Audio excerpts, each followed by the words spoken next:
Good evening. Good evening सभी लोगों को, वेरी वेरी गुड इवनिंग। तो मैंने पिछले वीडियो के अंदर ये बताया था कि अपन RBSC राजस्थान बोर्ड की 12th क्लास की ज्योग्राफी है, उसके क्वेश्चन आंसर के ऊपर अपन डिस्कस कर रहे हैं।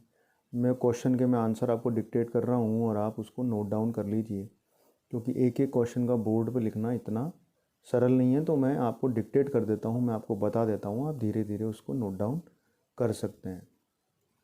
पिछले वीडियो के अंदर मैंने जो किताब में दिए गए सवाल थे उनके अब मैंने आंसर आपको बता दिए थे। अब कुछ मेरे निकाले हुए हैं, वन वर्ड आंसर हैं, कुछ स्मॉल आंसर हैं, वो भी आप लोग लिख लीजिए तो आपको इससे फ़ायदा होगा। कुछ भी अगर बाहर से आया तो इसके अंदर भी अपने को पता रहेगा कि भाई क्या चीज़ आ सकती है एग्ज़ाम के अंदर, या इसमें से भी कोई चीज़ आ सकती है तो अपने दिमाग में रहेगी, अपने को आंसर हो सकता है अपने इसके अंदर से भी निकल आए। तो शुरू करते हैं। तो वन वर्ड आंसर जो है अपना, वो सबसे पहला है, निम्नलिखित में से किसे भूगोल की आधारभूत शाखा माना जाता है। निम्नलिखित में से किसे भूगोल की आधारभूत शाखा माना जाता है। तो आधारभूत शाखा किसको माना जाता है? आधारभूत शाखा माना जाता है मानव भूगोल को।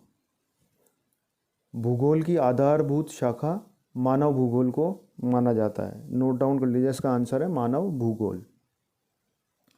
दूसरा प्रश्न है, मानव भूगोल का प्रादुर्भाव व विकास किस शताब्दी से संबंधित है। मानव भूगोल का प्रादुर्भाव व विकास किस शताब्दी से संबंधित है? तो ये है 18वीं शताब्दी। इसका आंसर है 18वीं शताब्दी। मानव भूगोल का जो विकास है और प्रभुत्व या प्रभुत्वभाव जो है वो इसका 18वीं शताब्दी से संबंधित है। इसका आंसर है 18वीं शताब्दी। क्वेश्चन भी लिखते जाइएगा साथ के अंदर। इसके अलावा तीसरा है, मानव भूगोल मानव समाजों और धरातल के बीच संबंधों का संश्लेषित अध्ययन है। यह कथन किसका है? मानव भूगोल मानव समाजों और धरातल के बीच संबंधों का संश्लेषित अध्ययन है। ये कथन किसका है? तो इसका आंसर है फ्रेडरिक रेटजेल। Frederick Ratzel. चौथा अपना क्वेश्चन है, संभवाद की नींव किसने रखी थी। संभवाद की नींव किसने रखी थी? क्वेश्चन भी लिखते जाना और आंसर भी। संभवाद की नींव किसने रखी थी? तो संभवाद की नींव रखने वाले थे डी ला ब्लाश।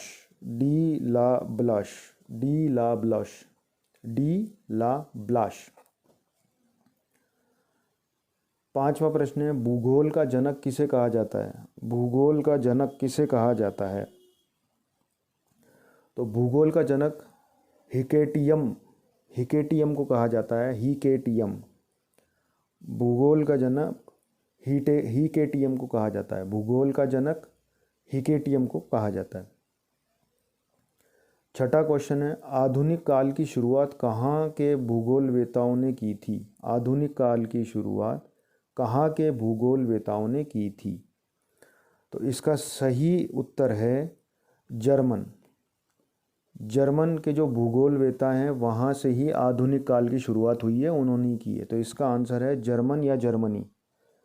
जर्मन भूगोलवेताओं या जर्मनी के भूगोलवेताओं ने ही आधुनिक काल की शुरुआत की है। ये आप नोट डाउन कर लीजिएगा।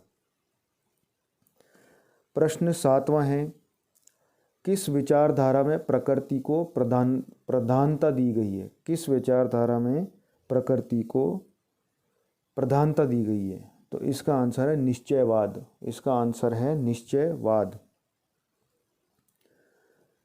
इसके बाद में 8वां है अपना, रुको और जाओ की संकल्पना का प्रतिपादन किसने किया था। रुको और जाओ की संकल्पना का प्रतिपादन किसने किया था? तो इसका आंसर है ग्रिफिथ टेलर ने। इसका आंसर है ग्रिफिथ टेलर ने। 9वां वन वर्ड आंसर है, मानव भूगोल का विभाजन किस दशक में हुआ। मानव भूगोल का विभाजन किस दशक में हुआ? मानव भूगोल का विभाजन किस दशक में हुआ? तो इसका सही उत्तर है 1930 के दशक में हुआ। मानव भूगोल का विभाजन 1930 के दशक में हुआ। 10वां और आखिरी वन वर्ड क्वेश्चन जो है वो है, निम्नलिखित में जो मानव भूगोल का अंग नहीं है वो क्या है? निम्नलिखित में जो मानव भूगोल का अंग नहीं है वो क्या है? अब इसके अंदर 4 ऑप्शन है, इसमें 4 ऑप्शन है, जनसंख्या भूगोल, कृषि भूगोल, जलवायु विज्ञान या नगरीय भूगोल। तो इसका सही आंसर है जलवायु विज्ञान। जलवायु विज्ञान जो है वो मानव भूगोल का अंग नहीं है। याद रखना, जलवायु विज्ञान जो है, जलवायु विज्ञान है वो मानव भूगोल का अंग नहीं है। तो ये अपने वन वर्ड ख़त्म हुए। इसके अलावा कुछ एक ज़रूरी भूगोलवेता है, उनका संबंध कौन से देश से है ये भी अपन जान लेते हैं, क्योंकि एग्ज़ाम के अंदर आ जाता है कई बार वन वर्ड के अंदर। जैसे हमबोल्ट कौन से देश से संबंध रखते हैं या कहाँ पे पैदा हुए थे। तो इसलिए अपन कुछ एक इम्पॉर्टेंट भूगोलवेता हैं जिनके बारे में भी अपन जान लेते हैं। तो सबसे पहला है हमबोल्ट। तो हमबोल्ट जो हैं उनका संबंधित राष्ट्र जो है या वो जहाँ से संबंध रखते हैं वो है जर्मनी। हमबोल्ट जो है वो जर्मनी के रहने वाले थे, वो जर्मनी के रहने वाले थे, वो जर्मनी से ही उनका संबंध है। इसके बाद में आता है डिमाजिया का संबंधित राष्ट्र है फ्रांस। वो फ्रांस के रहने वाले थे। डिमाजिया फ्रांस के रहने वाले थे। इसके बाद आता है कार्ल सावर जो है वो अमेरिका के रहने वाले थे। कार्ल सावर जो है वो अमेरिका के रहने वाले थे। उसके बाद में आता है मैकिंडर जो है वो ब्रिटेन के रहने वाले थे, ग्रेट ब्रिटेन के। मैकिंडर जो है वो ब्रिटेन के रहने वाले थे। अब इसके अलावा कोई बिल्कुल शॉर्ट आंसर भी हैं जो मैंने निकाले हैं, बिल्कुल शॉर्ट आंसर, 2 लाइन के, 3 लाइन के, वो भी मैं आपको बता देता हूँ। तो प्रश्न भी लिखते जाइएगा और साथ में उसका उत्तर भी लिखते जाइएगा। अति लघुरात्मक प्रश्न है ये, अति लघुरात्मक, जो मैंने अपने हिसाब से निकाले।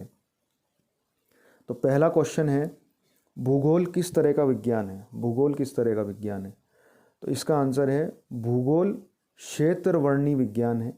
भूगोल क्षेत्रवर्णी विज्ञान है जिसमें क्षेत्रीय परिप्रेक्ष्य में तथ्यों का अध्ययन किया जाता है। जिसमें क्षेत्रीय परिप्रेक्ष्य में तथ्यों का अध्ययन किया जाता है।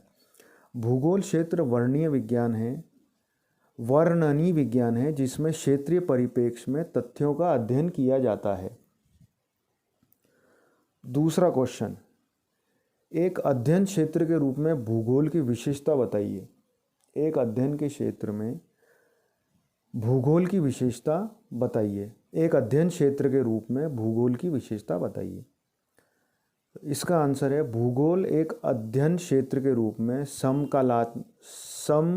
समाकलनात्मक, अनुभाविक एवं व्यवहारिक विषय है। मेरी हिंदी थोड़ी सी कमज़ोर है, तो अगर मैं ऐसे अटक रहा हूँ तो उसको इतना माइंड मत करिएगा, पर मैं फिर भी जितना हो सकता है उतना अच्छे से आपको बता रहा हूँ। तो इसका आंसर है भूगोल एक अध्ययन क्षेत्र के रूप में समाकलनात्मक, अनुभाविक एवं व्यवहारिक विषय है। क्वेश्चन 3 है, भूगोल किसको अध्ययन करता है? भूगोल किसको अध्ययन करता है, ये लिखना, भूगोल किसको अध्ययन करता है। तो इसका आंसर है भूगोल पृथ्वी को मानव का घर समझते हुए उन सभी तथ्यों का अध्ययन करता है जिन्होंने मानव को पोषित किया है। इसमें प्रकृति व मानव के अध्ययन पर जोर दिया जाता है। वापस से सुनिएगा, भूगोल पृथ्वी को मानव का घर समझते हुए उन सभी तथ्यों का अध्ययन करता है जिन्होंने मानव को पोषित किया है। इसमें प्रकृति व मानव के अध्ययन पर जोर दिया जाता है। नंबर 4 पे है, भूगोल की कोई 2 प्रमुख शाखाएं कौन सी है? भूगोल की कोई 2 प्रमुख शाखाएं कौन सी है? इसका उत्तर है भूगोल की 2 प्रमुख शाखाएं हैं, भौतिक भूगोल व मानव भूगोल। भौतिक भूगोल मतलब फिजिकल ज्योग्राफी और मानव भूगोल मतलब ह्यूमन ज्योग्राफी। ये most important branches of geography हैं जिसको हम कहते हैं भौतिक भूगोल या मानव भूगोल। भूगोल की 2 प्रमुख शाखाएं भौतिक भूगोल है और मानव भूगोल है। 5वां क्वेश्चन है भौतिक भूगोल क्या है, फिजिकल ज्योग्राफी क्या है। भौतिक भूगोल भूगोल की वह शाखा है जिसमें भौतिक पर्यावरण का अध्ययन किया जाता है। तो ये कुछ क्वेश्चन थे जो मैंने निकाले थे। पर इसके अलावा मैं आपको एक बार बता दूं, आप अपनी किताब में से जो भी डेफिनेशन है या जो भी परिभाषाएं दी गई है उनको ज़रूर रटें, उनको ज़रूर अच्छे से याद करें, क्योंकि कोई भी सवाल लिखने से पहले परिभाषा लिखना ना भूलें, इसके एक्स्ट्रा नंबर दिए जाते हैं। कोई भी परिभाषा, कम से कम 2 परिभाषाएं आपको लिखनी ही है एग्ज़ाम के अंदर, तो वो परिभाषाएं अपनी किताब में से लिखना बिल्कुल भी ना भूलें। तो अपना ये चैप्टर क्वेश्चन आंसर के हिसाब से तो ख़त्म है, डीपली तो मैं समझा नहीं पाया क्योंकि एग्ज़ाम बहुत पास हैं और अभी क्वेश्चन आंसर पे ही जोर देना है। तो ये चीज़ है, आप इसके क्वेश्चन आंसर तैयार कर लीजिए, मैंने जो बोला है उसको लिख लीजिए, ताकि एंड में आपके नोट्स बने रहेंगे तो काम आएंगे। अब इसका अपन सेकंड चैप्टर अगले वीडियो के अंदर लेके आएंगे। तो जो भी मेरे चैनल पे नए आए हैं वो लाइक, शेयर, सब्सक्राइब, कमेंट ज़रूर करें और बेल आइकन की घंटी बजाना ना भूलें। क्यों? क्योंकि बिना बेल आइकन की घंटी बजाए आपके पास नोटिफिकेशन नहीं आएगा, और नोटिफिकेशन नहीं आएगा तो आपको नए वीडियो का पता ही नहीं चलेगा। आज के लिए इतना ही। जय हिंद।